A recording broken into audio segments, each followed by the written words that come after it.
Hey amigos, ¿cómo están?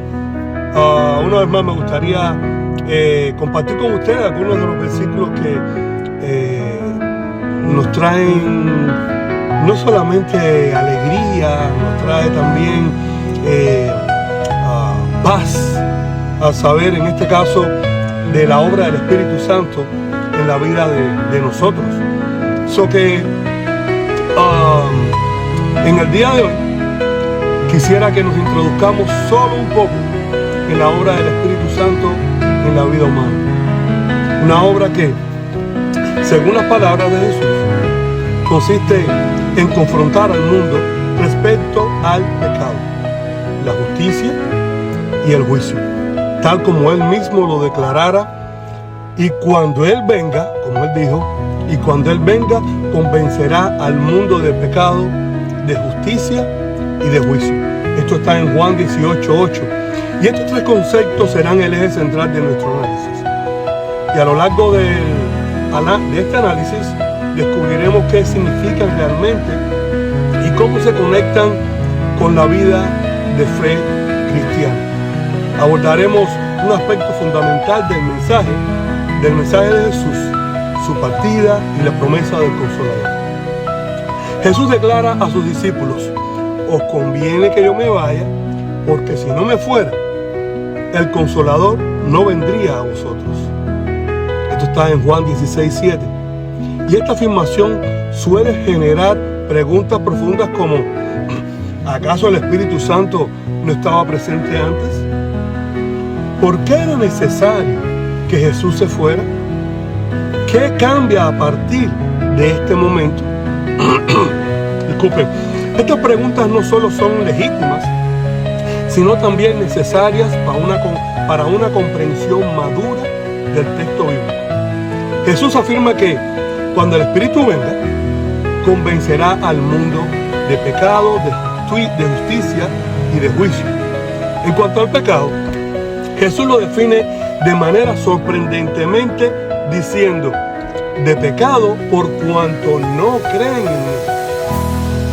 Esto resulta un poco llamativo porque en el Antiguo Testamento existen múltiples términos hebreos para descubrir distintos tipos de pecado.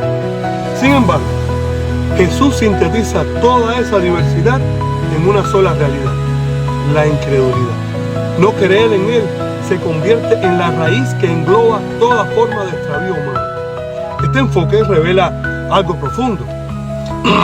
El problema central no es simplemente una lista de acciones incorrectas, sino la negativa a confiar en Jesús, aquel que revela plenamente a Dios, el mismo carácter de Dios. Jesús enseña que el perdón ya ha sido otorgado y que la obra está completa, como lo expresa más adelante el término apostólico.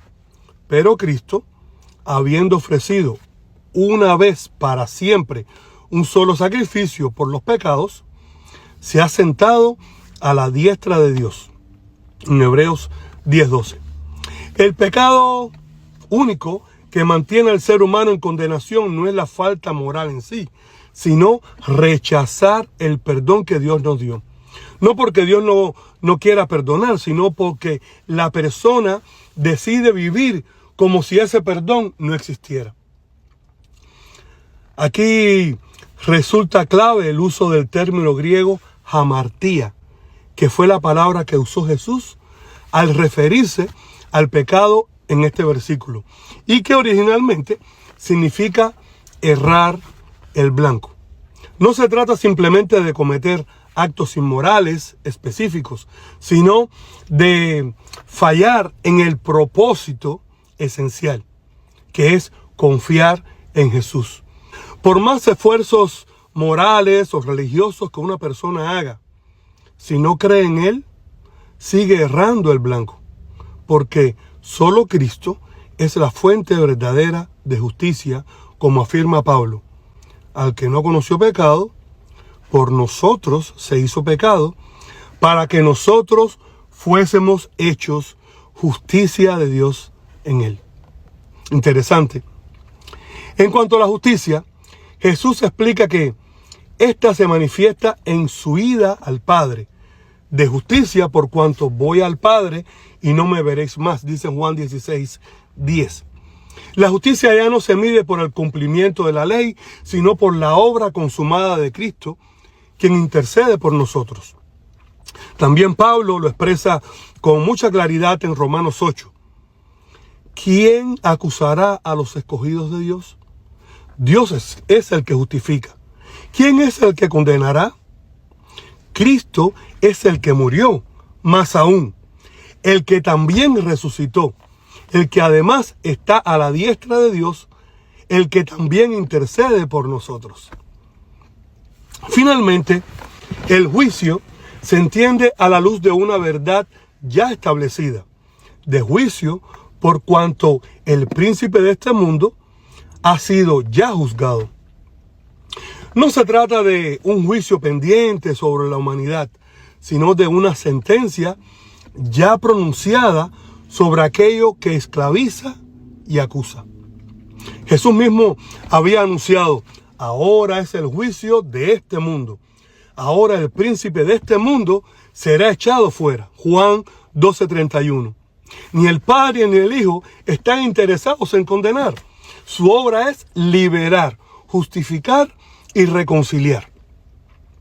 Esta comprensión transforma radicalmente la manera en que leemos el Evangelio. No estamos ante un Dios airado que necesita ser calmado, ni ante un Cristo que protege a la humanidad de un padre violento. El texto bíblico afirma todo lo contrario. Dios es quien justifica, Cristo es quien intercede y nada puede separarnos de su amor. Como declara Pablo, ni la muerte, ni la vida, ni ninguna otra cosa creada nos podrá separar del amor de Dios. Por eso el llamado final no es al temor, sino a la confianza. Creer en Jesús no es solo un acto intelectual, es entrar en la realidad del perdón ya otorgado, de la justicia ya cumplida y de la libertad que nace al sabernos plenamente amados por Dios, justificados, pues por la fe tenemos paz con Dios por medio de nuestro Señor Jesucristo. El texto bíblico es contundente. Ni el Padre ni Cristo nos condenan ni nos acusan. Entonces surge una pregunta clave. ¿Cómo puede sostenerse la idea de que Jesús tenga que estar calmando la ira de Dios para evitar que seamos destruidos? Es como que yo le estoy diciendo a Jesús: aguántame que los mato. Y Jesús diciendo: mi sangre, Señor, mi sangre. Esa visión contradice directamente la escritura que afirma: Dios estaba en Cristo reconciliando consigo al mundo, no tomándoles en cuenta a los hombres sus pecados. Esa imagen de un Dios que necesita sacrificios de sangre para apaciguar su enojo pertenece a los sistemas religiosos paganos. Sin embargo, el mensaje del nuevo pacto es completamente diferente. La carta a los Hebreos lo deja claro: donde hay remisión de estos, no hay más ofrenda por el pecado. La purificación fue efectuada de manera definitiva y Cristo se sentó a la diestra de la majestad en las alturas.